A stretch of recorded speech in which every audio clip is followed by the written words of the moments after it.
Hey guys, welcome back to my channel. In today's video, we'll see how we can install Google Chrome on a Windows PC. Now, I'm just gonna verify here that we actually don't have Google Chrome installed. So I'll go to the settings and I'll go to the apps, and nothing is listed here.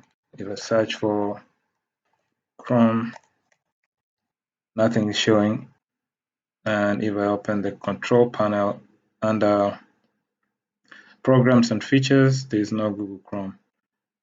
So in order for us to install it, we'll open Microsoft Edge, and then let's search for Google Chrome, download.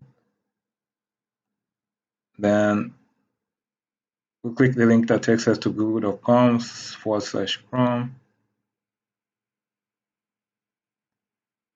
And once we get to the site, you have this option to download Chrome. Just click on it. And the download is finished. So I'm going to open my File Explorer, and here it is. So this is the Chrome setup. Just double click on it to install it. Click yes. And it should be a quick install. Minimize this.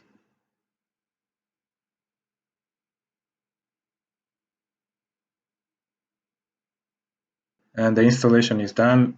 We have the shortcut on our desktop here, and it opened the browser for us.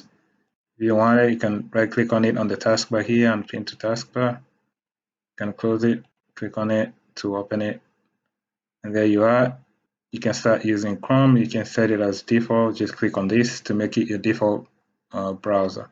So that's all for this video. That's how you can quickly download and install Google Chrome on your Windows PC. I hope this information has been helpful.